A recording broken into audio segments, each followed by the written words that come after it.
Hey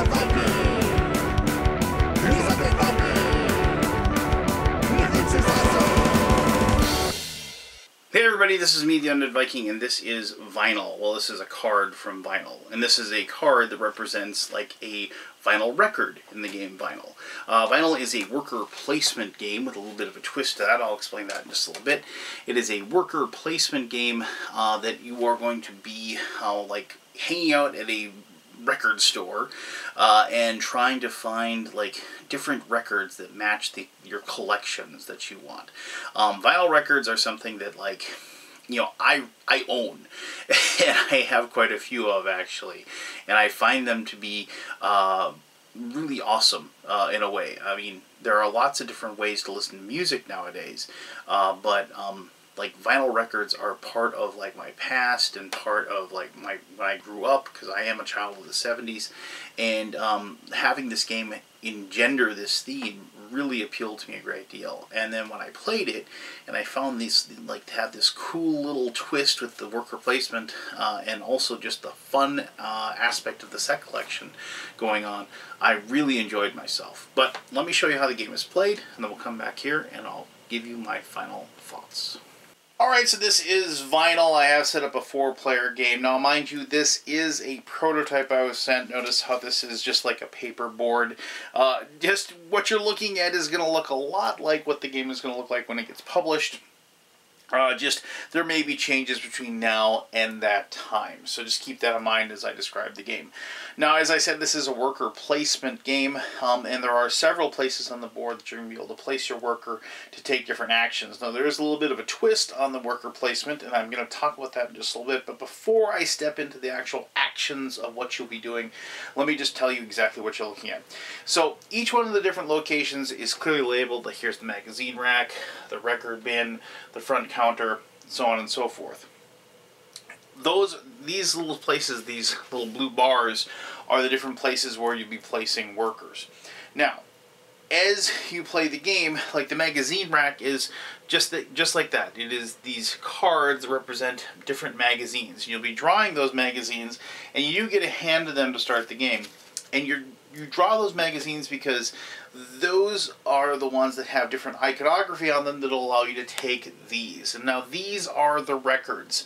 These 4 columns that you see here. Those 4 columns have records in 4 different genres. We have jazz, rock, country, and pop. And they are those records are worth a certain number of points if you're able to collect them. Records that have more iconography that's needed to claim them, such as like this record right here, which has like it's country, it's from the 60s, it is a mint condition, it is a limited edition, so they have 4 different icons, and if you're able to collect that, it's worth 8 points. Whereas if this one right above it, it's country and 70s, that's it, that's all you need to do to collect it, it's going to be worth only 4 points. So the more cards and the more preparation it takes to take a card, the more it's going to be worth for you to determine your score at the end of the game. Each person is going to get 2 loyalty cards. Loyalty cards are actually determined in a draft situation. Each person is going to have 3 cards in their hand. They're going to pick one, hand those to the person on their left, and then when they get the 2 cards on the right, they're going to pick one of those 2 and then discard 1. Now, loyalty cards, and you are able to switch these out if you don't like the ones that you have, or if like you're not going to be able to score points with them.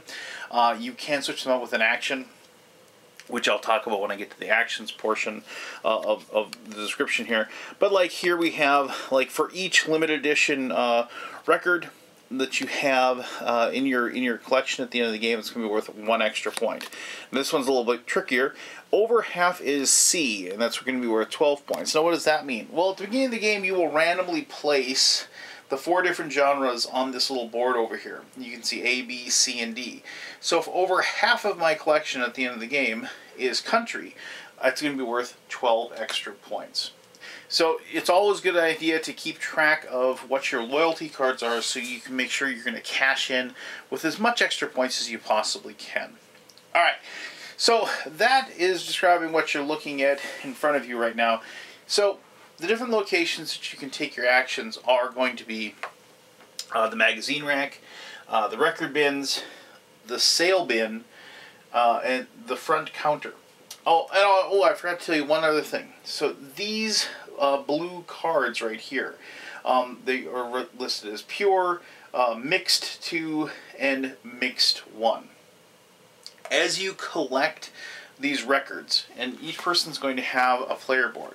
As you collect these records, you will have 2 active collections, as it says right over here, and you will be building records off in those active collections. Eventually, at some point, you'll want to cash them in and turn them over to your retired collection. When you cash them into the retired collection, and I'll show you on how that works, you're going to hopefully have it be a pure, a mixed 2, or a mixed 1 in some way that is going to allow you to cash in and get extra bonus points. So like if you have a pure 5 records of a pure collection, it'd be worth a bonus of 25 points. Now as these get taken, so like if you're the first person to take a pure 5, it's worth 25, second one's worth 21, third one's worth 17. So being the first one obviously is going to get you more points. It's just another way you can score points as the game as the game goes along.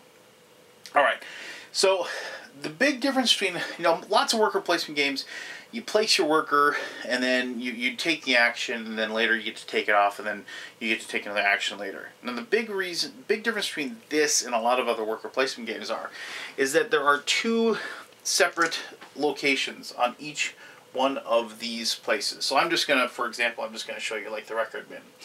So when you do a record bin location action, you place your worker on the bottom part. And if you're ever wondering which section you're going to be placing your worker, it's always going to be the one, there's these little arrows, and it might be a little tough to see, and I apologize for that.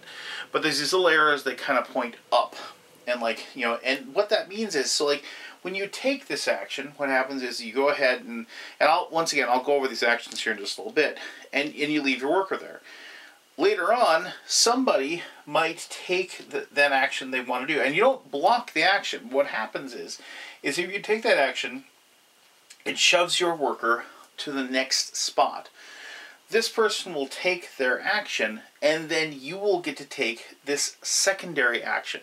And if a third person comes in, what happens is just then you get bumped up and your workers return to you. But then the green player would have that secondary action. Now what this does, it's pretty evident, is that you might place your worker in a spot where a lot of people want to use that action, and what they're going to have to decide is it worth them to do that action, to do what they want to do, but also then give you like something that's going to help you as well. And I think that's a fantastic addition to like the choices and the decision making when it comes to these types of games. And I really liked that aspect about it. And I will touch on that when I get to my final thoughts, of course. Alright, so the way the game plays is pretty simple. Different locations are going to let you do different things. The magazine rack is you're going to, as the game progresses, you'll be using these magazines to collect these different records. And as you run out of magazines, you're going to have to go over to the magazine rack area to collect more magazines to put into your hand. Basically cards to put in your hand that allow you to claim them.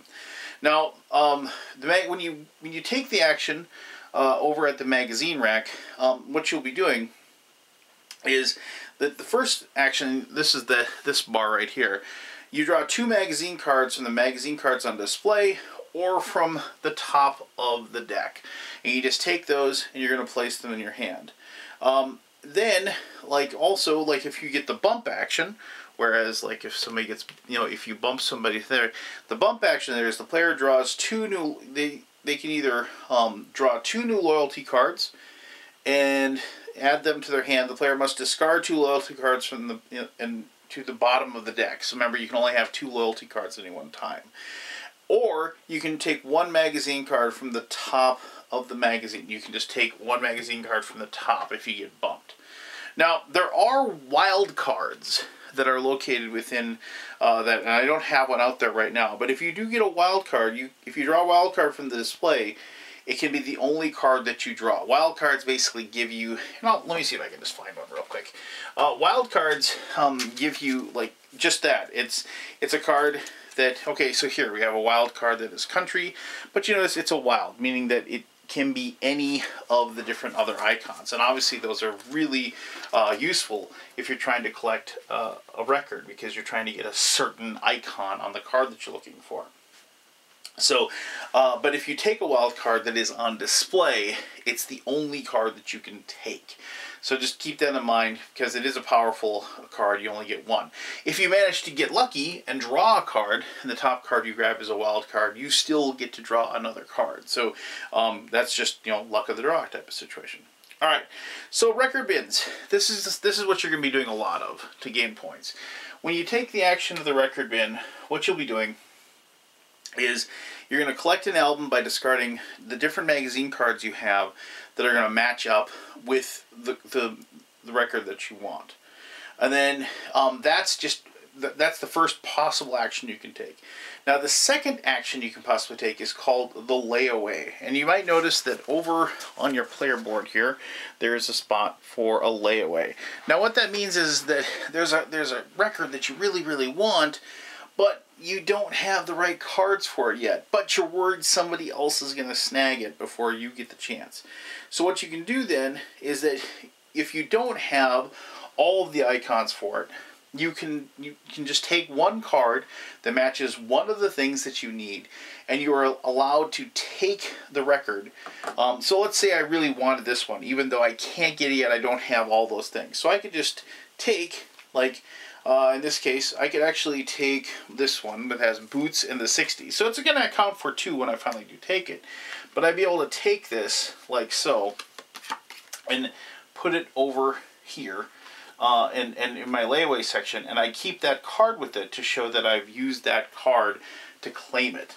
Meaning that later on, what will happen is that if I can manage to get the limited and the mint condition, I'll be able to take those two, and you know, and I'll show you how that works. There's another action you can take that will allow you to finish off that layaway action. Now in this case, what happens is that then we are going to slide these two down, and then we're going to take another card off the top of this deck. So there's all, you can see how thick that is.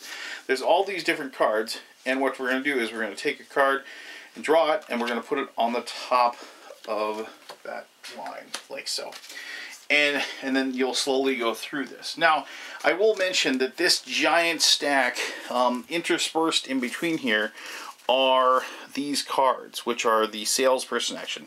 What this does, when you do when you get to this, you immediately do the Salesperson Action. You reset the magazine rack, you remove the sales bin, and I'll talk about sales bin here in just a little bit, but you remove the sales bin records, and you slide them all down, and then you refill all the store aisles. So basically it's a way that you kind of reset the game. What happens, the game ends when you get to the end, and you get to this, the store is now closed, and when that happens is obviously it signifies the end of the game, and you'll total up your total points. Alright, so if I had enough, you know, to claim this record, you would just put it in one of your active collections off to the side, and you'd start building up your active collection. And hopefully you'd be able to get, you know, a set that you'd be able to turn it in and be able to get some extra points in doing so. Alright, so the secondary action in the record bin, or I shouldn't say like secondary action, what I should say is the bump action, is that you can collect an album that has been placed into your layaway space by discarding the rest of the cards that you needed to do so. That's the first possible action. Now if you can't do that, or if you don't have one in layaway, or you don't have the cards needed for layaway, the bump player can now select one magazine card that was used during the person's active play. So remember, like if I was here and I get bumped, that means that this card, they discarded magazine cards to claim it. And if I get to then take one of their cards, one of their magazines, like kind of think of it like they threw the magazine into the garbage, I go and fish it out of the garbage, and I can use that card possibly on a later turn to assist me.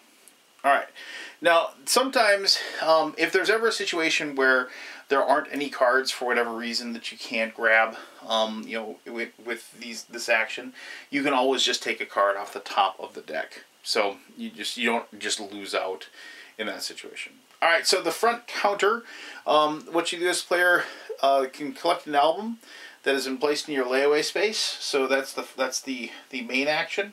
The other possible main action is the player can draw 2 new loyalty cards and pick one. You've seen those in other actions before, but here's a place where you can directly do it in case you haven't been bumped and able to do the bump action for that. The layaway card works just the same. As long as you have the cards to pay out the layaway, then you can just go ahead and add it to your collection. And then the bump action for this one is you get to select a magazine that was used during the active player's collect action. So once again, it's kind of like this. You'd be able to get a free card if you're bumped in that spot. All right, so then the last place over here is the sale bin. The sale bin it works a lot like all these other collecting records. The only difference is that these are kind of like the records that aren't selling.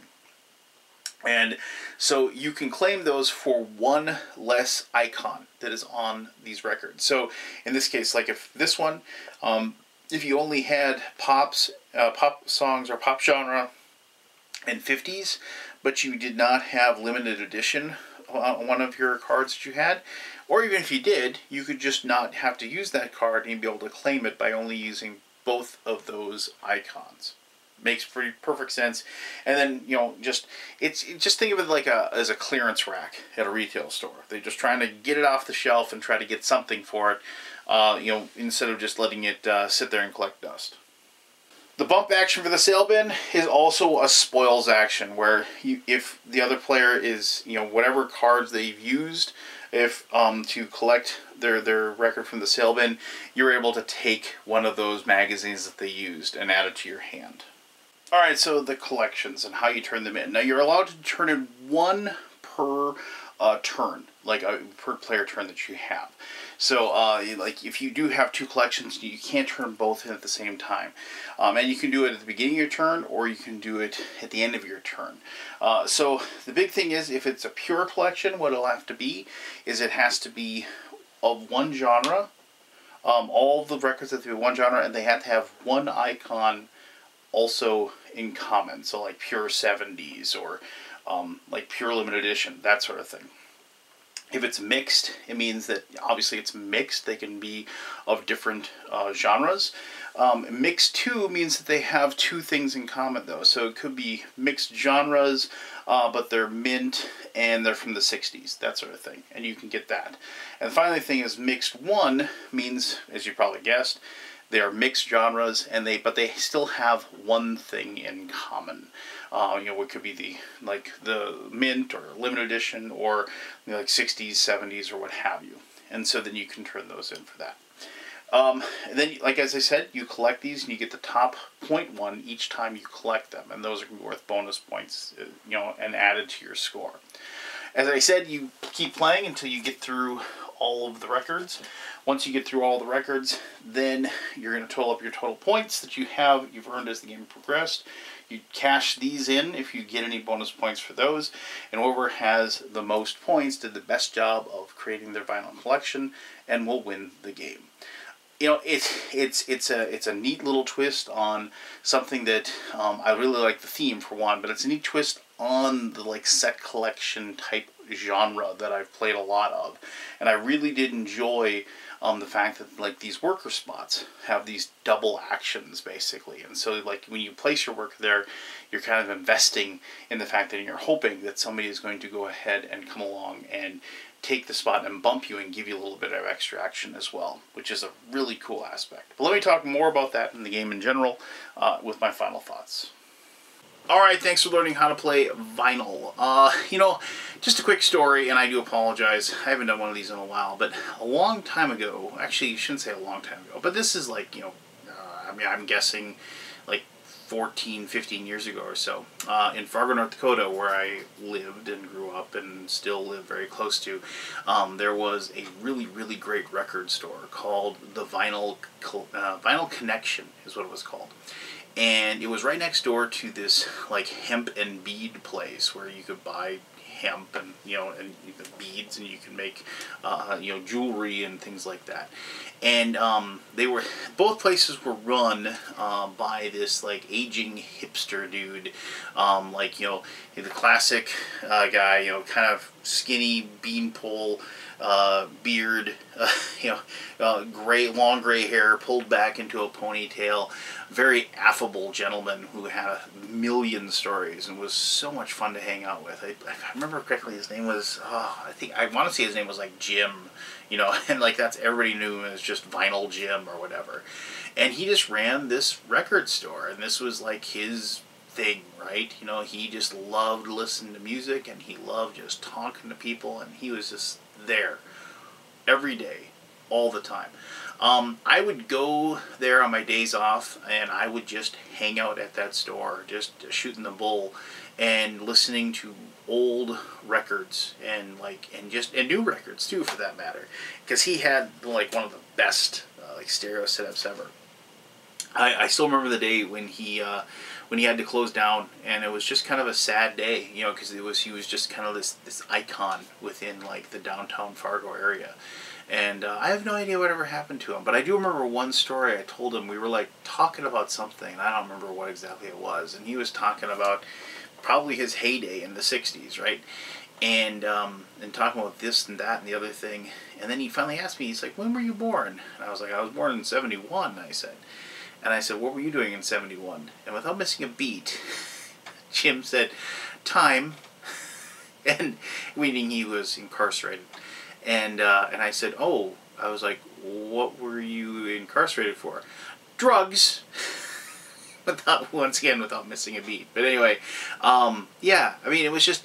I think there's a cult or a genre about like the vinyl world and the vinyl music world, and I think it's very, very quaint and very, very awesome. And I realize when you can listen to nearly any song you want to on your phone anytime you want to. I understand that ease of use and that accessibility. There's something to be said about that.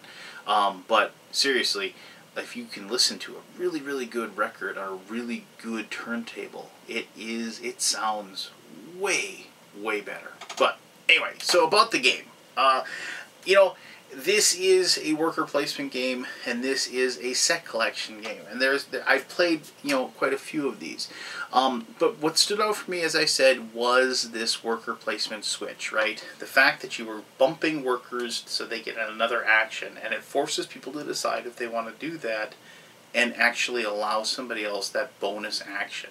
And I really, really like that. I like the fact that you have a layaway card or a layaway record, so if you can't claim it just yet, you can put it off to the side and get it later. I like the idea of the zines, because of the magazine rack, because that's something as well. And I think that kind of just speaks to the whole genre of the game, the theme of the game. The fact that, yeah, this could have been theoretically about anything, but the fact that it really kind of brings back the vinyl connection for me. It brings back that record store feel for me. Really made a difference for me. And the fact that when people bought, records, LPs, they did it to make their collections, right? And to put their collections together. And the fact that when you build that perfect collection, it's worth a bunch of extra points, is something that's really fantastic, and it just once again evokes that feel and the theme of the game, something that I really, really enjoyed. It plays quick, and it plays sound, and doesn't take a lot of time to teach either. And I think that if you if you like worker placement games, I think you'll really like this game. But also, if you like the theme, it's really going to hit for you. So, there you go. If you have any questions about the game, please ask away. I'll be happy to answer those as best as I can. As always, thank you very much for taking the time to watch this video. Until next time, I'm the Ended Viking, telling you to have yourself one heck of an awesome day. Alright, bye-bye.